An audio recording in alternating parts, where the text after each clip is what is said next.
আসসালামু আলাইকুম ওয়া রাহমাতুল্লাহ। সুপ্রিয় অনার্স প্রথম বর্ষে ভর্তি পরীক্ষার্থীরা, স্বাগত জানাচ্ছি আরএফএস ইংলিশ কেয়ার ইউটিউব চ্যানেল এবং ফেসবুক পেজে। প্রিয় শিক্ষার্থীরা, আজকে আমি তোমাদেরকে 65 নম্বর থেকে সাজেশন শুরু করব। বিগত ক্লাসে আমরা আজকে 66 থেকে শুরু করব, 65 নম্বর পর্যন্ত আমরা বিগত ক্লাসে আলোচনা করেছিলাম। প্রিয় শিক্ষার্থীরা, তোমরা যারা জাতীয় বিশ্ববিদ্যালয়ে ভর্তি ইচ্ছুক শিক্ষার্থী, তোমাদের শেষ মুহূর্তের জন্য সাজেশনস ভিত্তিক ক্লাস আমি দিচ্ছিলাম। তো দেখো, আজকে 66 থেকে আমাদের আলোচনা যদি শুরু করি, প্রথম প্রশ্নটি কি রয়েছে?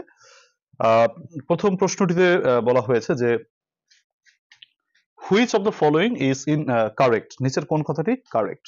আচ্ছা, ফাইন, আমরা বাক্যগুলোকে পড়ে তারপরে বাক্যটি চেনার চেষ্টা করবো যে কোন বাক্যটি কারেক্ট রয়েছে। প্রথম বাক্যটি পড়ি। প্রথম বাক্যটিতে বলেছে যে which of the following is correct. আচ্ছা, ভালো কথা। দেখো, প্রথম অপশনটিতে বলেছে he receives the letter when I met him. সে চিঠিটা রিসিভ করেছিল যখন আমি তার সাথে দেখা করেছিলাম। ভালো কথা। তো এখানে আমরা দেখতে পাচ্ছি যে আমাদের অপশনটায় হোয়েন আই মেট হিম, এটা হচ্ছে হি রিসিভস দ্য লেটার, এটা কিন্তু প্রেজেন্ট আর এটা বলছে পাস্ট টেন্স, তাহলে এটা কিন্তু হলো না, এটা ইনকারেক্ট হয়ে গেল।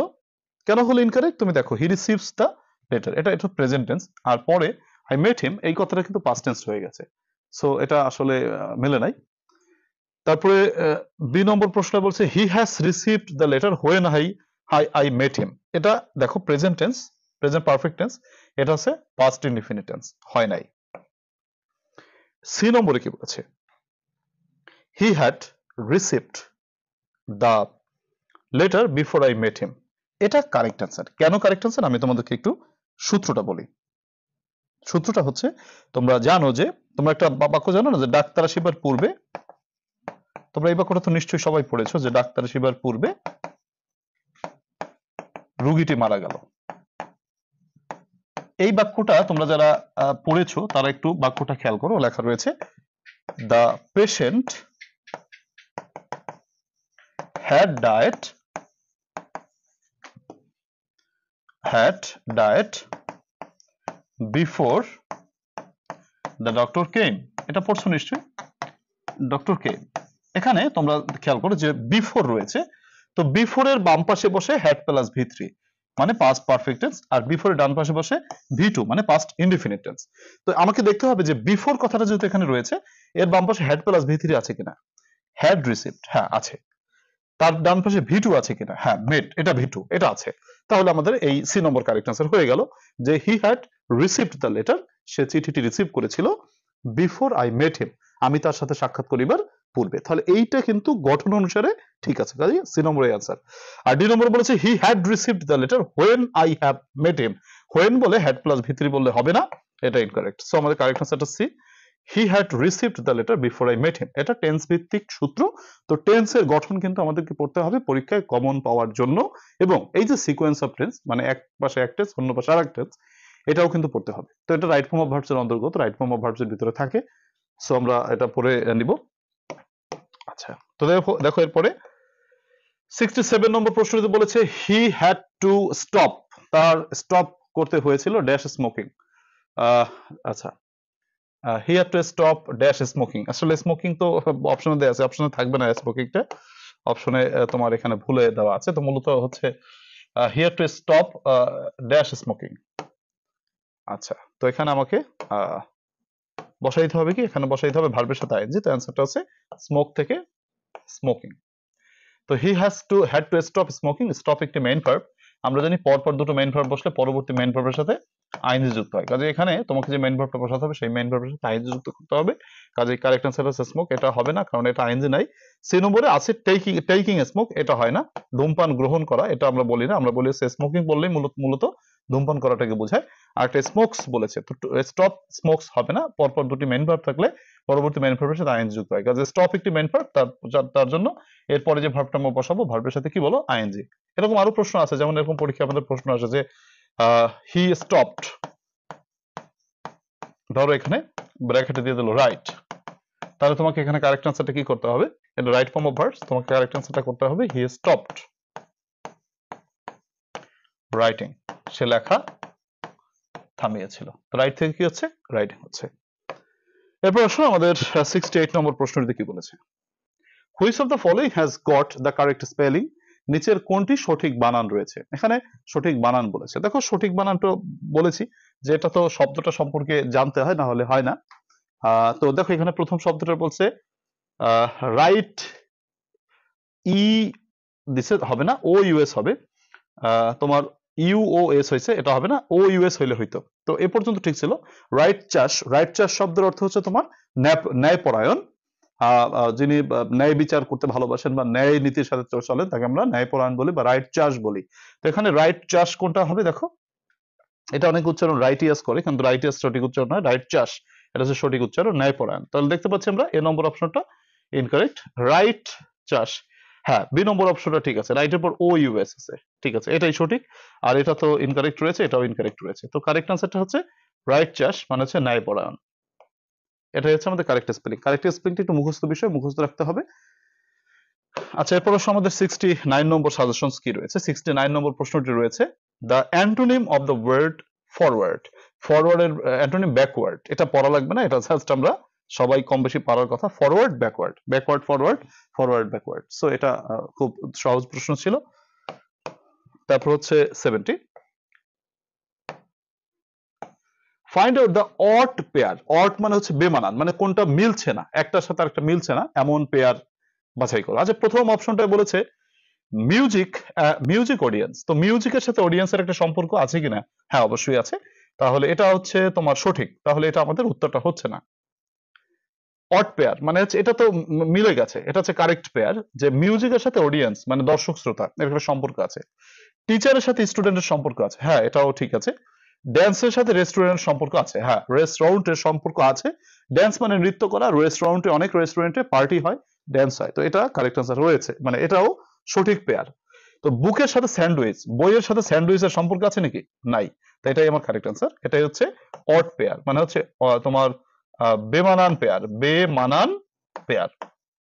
দেখো একটা হচ্ছে বই আর একটা হচ্ছে স্যান্ডউইচ, তো এটা মিলছে না। বই হচ্ছে একটা বই তো বই, আর স্যান্ডউইচ হচ্ছে একটা খাবার, তো এটা তো হচ্ছেই না।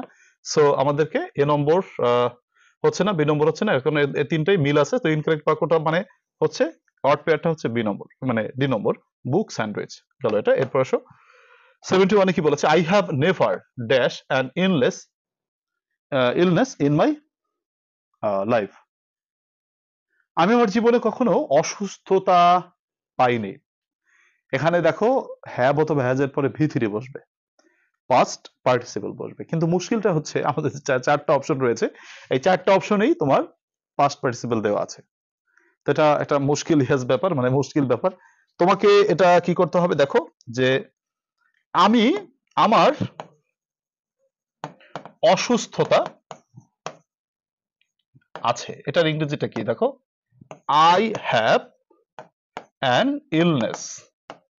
আমার একটু অসুস্থতা আছে। এখন যদি আমি বলি আমার একটা অসুস্থতা ছিল, তাহলে বলতে হবে আই হ্যাড অ্যান ইলনেস। তো অসুস্থতাকে হ্যাভ করতে হয়, অসুস্থতার ক্ষেত্রে ভার্ব বসে হ্যাভ, এটা মনে রাখার বিষয়। এখন দেখো আমাদেরকে বলেছে যে আই হ্যাভ, তাহলে আই হচ্ছে একটা সাবজেক্ট, হ্যাভ হচ্ছে তোমার সূত্রের হ্যাভ। আচ্ছা, এরপর হচ্ছে যেহেতু এটা প্রেজেন্ট পারফেক্ট টেন্সের সূত্র, তাহলে সাবজেক্ট প্লাস হ্যাভ অথবা হ্যাজ প্লাস মূল ভার্বের 3 নম্বর। তাহলে এখান থেকে আমাদের 3 নম্বর খুঁজে বের করতে হবে। আমরা দেখতে পাচ্ছি প্রথম অপশনটা রয়েছে আই হ্যাভ গট, কিন্তু I have never got an illness in my life. তো গট এরপর, গট হচ্ছে একটা লিঙ্কিং ভার্ব, গটের পর ইল কথাটা বসতে পারতো, ইলনেস কথাটা বসতে পারে না। তুমি যদি বলতা যে হি হ্যাজ গট ইল, মানে সে অসুস্থ হয়েছে, সেটা ঠিক ছিল, কিন্তু শি হ্যাজ গট ইলনেস এই কথাটা হতে পারে না। তো এখানে বলেছে যে কি I have never got an illness in my life, এটা হয় নাই, গট ভার্বটা অ্যাপ্রোপ্রিয়েট নয়। সি নম্বর অপশনটাই বলেছে I have never taken an illness, এটা তো একটা অকওয়ার্ড বাক্য, এটা মানে ইম্পসিবল ওয়ার্ড বাক্য। তো I have never আন্ডারগন an illness, তখন ইলনেস মানে হচ্ছে একটা অসুস্থতা। আমাদের একটা তোমার অসুস্থতাকে আন্ডারগো করতে হয় না, আন্ডারগো করতে হয় মানে যেটা হচ্ছে তোমার একটা সিচুয়েশন, একটা পরিস্থিতিকে আন্ডারগো করতে হয়। আর ইলনেস হচ্ছে একটা অসুস্থতা বা রোগ, এটাকে হ্যাভ করতে হয়। তো আমাদের ভি3 বসবে, তো হ্যাবের ভি3 কিন্তু হ্যাড, কাজেই এখানে কিন্তু হ্যাভ মানে হ্যাডটা হচ্ছে হ্যাবের ভি3। তোমরা জানো যে হ্যাভ অথবা হ্যাজ হচ্ছে ভি1, এর ভি2 হচ্ছে তোমার হ্যাড, আর পাস্ট পার্টিসিপল মানে ভি3টা হচ্ছে হ্যাড। সো এখানে আমাদের ভি3টা হ্যাড, কাজে কারেক্ট আনসারটা হচ্ছে I have never had an illness in my life. আমার জীবনে আমি কখনোই অসুস্থতা পাই নাই, বা অসুস্থতা আমার ছিল না। আচ্ছা, বা আমার অসুস্থতা নাই। তারপর আসো 72. The purpose of today's presentation is to discuss dash. এটা একটু কঠিন বাক্য মনে হতে পারে তোমাদের কাছে, যে একটু বড় বাক্য তো, যে কি হবে এটা, কোনটা কারেক্ট অ্যান্সার হবে। The purpose of today's presentation is to discuss, আজকের উপস্থাপনার উদ্দেশ্য হলো dash internal communication in the company, কোম্পানিতে ইন্টারনাল কমিউনিকেশন নিয়ে আলোচনা করা। তো ভালো কথা, কিভাবে আমরা ইন্টারনাল কমিউনিকেশনটাকে উন্নত করতে পারি সেটা নিয়ে আলোচনা করা। তো দেখো এখানে প্রথম অপশনটা বলেছে হাউ, কিভাবে, উই ক্যান ইমপ্রুভ। দেখো তো হাউ এর পরে এখানে একটা ক্লোজ বসবে, এখানে হাউ রিলেটিভ প্রোনাউন ঠিক আছে, এরপরে একটা সাবজেক্ট বসবে, একটা ভার্ব বসবে, একটা অবজেক্ট বা হোয়াটএভার বসবে। তো এখানে তোমার হচ্ছে উই সাবজেক্ট পাচ্ছি আমরা, ক্যান ইমপ্রুভ ভার্ব পাচ্ছি, internal communication in the company এটা একটা কারেক্ট আছে। প্রথমে দেখো subject plus verb plus object এখানে রয়েছে, যেহেতু হাউ এর পর ক্লোজ বসবে, কাজে এটা আমরা ধরে নিতে পারি এটাই আমাদের অ্যান্সার। কিন্তু C D B C D ভুল কেন সেটা একটু ব্যাখ্যা দেওয়া দরকার। রাউন্ড কি বলছে, ডিসকাস, আমরা কি বলছে আজকের প্রেজেন্টেশনের উদ্দেশ্য হলো টু ডিসকাস রাউন্ড ইমপ্রুভিং, না ডিসকাস রাউন্ডেড, ডিসকাস এবার রাউন্ড হয় না, আর মূলত ডিসকাস এর পর কোনো প্রিপোজিশনই বসে না। ডিসকাস যদি তুমি অ্যাবাউটে বসো এটাও ভুল হবে, বসাও তো ডিসকাস এর পর মূলত প্রিপোজিশনই বসে না, ঠিক আছে। তো রাউন্ড তো প্রশ্ন এটা, রাউন্ড এখানে প্রিপোজিশন নিতে চাচ্ছে, হবে না এটা। ডিসকাস হাউ ইমপ্রুভ, তাহলে হাউ টু ইমপ্রুভ দিলে আমরা একটা মেনে নিতাম, বাট এখানে টুটা নাই, সেক্ষেত্রে আমরা এটা ইনকারেক্ট বলবো। আরেকটা বলছে উই ক্যান, তাহলে ডিসকাস উই ক্যান, এখানে একটা রিলেটিভ প্রোনাউন তো লাগবে, সেটা তো নাই, তো এটা বাদ দিলাম, এটাও হয় নাই। কাজে কারেক্ট আনসারটা হচ্ছে তোমার হাউ উই ক্যান ইমপ্রুভ। কিভাবে আমরা ইমপ্রুভ করতে পারি internal communication in the company, আমরা কোম্পানিতে কিভাবে ইন্টারনাল কমিউনিকেশন ইমপ্রুভ করতে পারি সেটাই হচ্ছে আমাদের আজকের আলোচ্য বিষয়। তো সেক্ষেত্রে তোমাদের হাউ উই ক্যান ইমপ্রুভ হবে। আচ্ছা, নেক্সট প্রশ্নটি 73 তে কি বলেছে দেখো, এটা হচ্ছে একটা মুখস্থ জিনিস, মানে হচ্ছে ফ্রেজ মুখস্থ রাখতে হয়। Which of the following is the synonym of the word emission. দেখো ইমিশন শব্দের তো উদগীরণ, উদগীরণ বা বের করে দেওয়া, কি করা, বের করে দেওয়া, বের করে দেওয়া। এখন বের করে দেওয়া বা উদগীরণের অর্থ কি? যেমন আমি এটার সিনোনিম কি বলতে পারো, যে বের করে দেওয়া, যেমন তুমি বলতে পারো গিভ অফ, গিভ অফ মানে হচ্ছে বের করে দেওয়া। গিভের পর কিন্তু বিভিন্ন প্রিপোজিশন বসে বিভিন্ন রকমের অর্থ প্রকাশিত হতে পারে। যেমন গিভের পর যদি তুমি দাও, গিভ পর অফ দাও, তার অর্থ হচ্ছে বের করে দেওয়া, ছেড়ে দেওয়া। আর গিভ এর পর যদি তুমি দাও আপ দাও, তার অর্থ হচ্ছে ত্যাগ করা, যেমন we should give up the bad habits. আবার গিভের পর যদি তুমি ইন দাও, তার অর্থ হচ্ছে আত্মসমর্পণ করা, যেমন we should not give in to injustice, অন্যায়ের কাছে আমাদের আত্মসমর্পণ করা ঠিক না বা উচিত না। তো এখানে গিভ অফ মানে বের করে দেওয়া, তো আমরা দেখতে পাচ্ছি এ নম্বরে গিভ অফ কথাটা রয়েছে, গিভিং অফ বা বের করে দেওয়া বা রিলিজ করা। রিলিজ করাও কিন্তু তোমার বের করে দেওয়া বা উদ্গীরণ করা বা ইমিট করা বা ইমিশন করা। তো ইমিশন কথাটা মানে হচ্ছে এখানে গিভিং অফ। আচ্ছা, তাহলে মুখস্থ এটা বাক্য। তারপরে হচ্ছে 74, which of the following is incorrect, নিচের কোনটি ইনকারেক্ট, মিথ্যা কোনটা। আচ্ছা, এটা কিন্তু একটা চমৎকার ইন্টারেস্টিং বাক্য, তোমাদের একটু বুঝতে হবে। এ নম্বর বলেছে যে we haven't goat enough milk, আমরা পর্যাপ্ত দুধ পাইনি, এটা কারেক্ট অ্যান্সার, এটা সঠিক, এটা কারেক্ট। আমাকে ইনকারেক্টটা বাঁচতে হবে, তাই তো, এটা তোমার কারেক্ট হলো। আচ্ছা, তোমার তারপর হচ্ছে বি নম্বর অপশনটা কি আছে, I did not study enough hard, এটা এটা হয় নাই, এটা ভুল, এটা ইনকারেক্ট। এটা কারেক্টটা কি দেখো, এটা কারেক্ট হচ্ছে আই ডিড নট স্টাডি, আমি পড়াশোনা করি নাই, হার্ড এনাফ, হার্ড এনাফ। আচ্ছা, এনাফ হার্ড না, হার্ড এনাফ। কেন, তোমার মনে রাখতে হবে হার্ডটা হচ্ছে একটা অ্যাডভার্ব, হার্ডটা কি অ্যাডভার্ব, আর এনাফটা হচ্ছে তোমার এনাফ। এই এনাফ কথাটা অ্যাডভার্বের কখনো আগে বসতে পারে না, এনাফ কথাটা অ্যাডভার্বের সবসময় পরে বসবে। যেমন তুমি যদি বলো যে আমি পর্যাপ্ত ব্যস্ত আজকে, আই অ্যাম ভেরি বিজি, সেটা অন্য কথা, ওরভাবে বলো। কিন্তু এনাফ দিয়ে যদি বলো আমি যথেষ্ট ব্যস্ত, সেক্ষেত্রে কিন্তু বলতে হবে তোমাকে যে আই অ্যাম বিজি এনাফ, আগে তোমাকে বিজিটা বসাইতে হবে, অ্যাডজেক্টিভ বা অ্যাডভার্ব আগে বসাই, তারপর এনাফটা পরে বলতে হবে, ঠিক আছে। এনাফটা যদি তোমার আগে বসে, সেটা নাউনের আগে বসতে পারে, যেমন আই হ্যাভ এনাফ টাইম, আমার পর্যাপ্ত সময় আছে। যেমন এখানে বলছি যে এনাফ মিল্ক, এটা ঠিক আছে, কিন্তু তুমি যদি অ্যাডজেক্টিভের ক্ষেত্রে এনাফ বসাও, তো এনাফটা শেষে বসবে। যেমন তুমি যদি বলো যে সে যথেষ্ট ইন্টেলিজেন্ট, কি বলবা? হি ইজ ইন্টেলিজেন্ট এনাফ, এনাফটা শেষে বসবে। তো এখানে বলছে যে I did not study enough hard, enough hard না, হার্ড এনাফ, মানে এনাফটা হার্ডের পরে যাবে, অ্যাডজেক্টিভের পরে যাবে এনাফটা। সো এক্ষেত্রে আমাদের এই বাক্যটা আসলে ভুল হয়েছে, কাজে এটা আমাদের কারেক্ট আনসার হওয়ার কথা। আর যেহেতু একটা বাক্যই ভুল থাকবে, যেহেতু ইনকারেক্ট চেয়েছে, এর পরের দুটো তো অবশ্যই মানে সঠিক। দেখো বলেছে is your coffee hot enough, দেখো হটটা কিন্তু অ্যাডজেক্টিভ, এরপরে এনাফটা বসেছে, এটা কিন্তু কারেক্ট বাক্য। she did not have enough interest, interest একটা নাউন, নাউনের জ্ঞানাপ বসেছে, নাউনের জ্ঞানাপ বসতেই পারে, সেটা কারেক্ট। তো এটা বাক্য কারেক্ট, বাট আমরা অ্যাডজেক্টিভ অ্যাডভার্বের পরে এনাফ বসাবো। সো এক্ষেত্রে এনাফ হার্ড না, হার্ড এনাফ, হার্ড এনাফটা কারেক্ট আনসার হতো। সো এটাই আমার ইনকারেক্ট বাক্য। 75 নম্বর বাক্যটিতে কি বলেছে দেখো, হি সেড নাথিং, সে কিছুই বলে নাই, ড্যাশ এ লং টাইম, এটা একটা appropriate preposition, for a long time, আশা করি সবার এটা পারার কথা, ফর এ লং টাইম, তাহলে ফর আ লং টাইম। সুপ্রিয় শিক্ষার্থীরা, 75 পর্যন্ত আমাদের আজকের সাজেশন আলোচনা করলাম। তোমরা যারা অনলাইন ব্যাচে এখনো ভর্তি হও নাই, যদি 1 বা 1.5 মাস সময় তোমার হাতে থাকে, তুমি শেষ মুহূর্তের প্রস্তুতির জন্য আমার সাথে ক্লাস করতে পারো অনলাইন প্রাইভেট ব্যাচে। তুমি নিশ্চিতভাবে তোমার কোর্সটিকে সুন্দরভাবে সুসজ্জিতভাবে কমপ্লিট করতে পারবে। টপিক ওয়াইজ তোমাকে সূত্র পড়িয়ে সাজেশন গুলো দেওয়া হবে।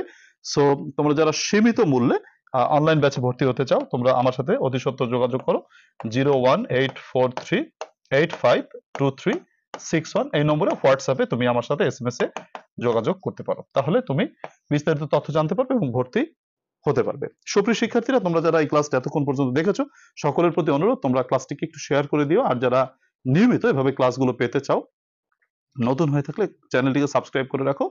আর যদি ফেসবুক থেকে দেখো, তুমি অবশ্যই ফেসবুকটিকে ফলো দিয়ে তুমি প্রতিদিন ক্লাসগুলো পেতে পারবে, এভাবে যদি তুমি ক্লাসগুলো চাও। আল্লাহ তাআলা সকলকে অনেক অনেক ভালো রাখুক, সেই শুভকামনা রেখে আজকের ক্লাস থেকে বিদায় নিচ্ছি। আল্লাহ হাফেজ।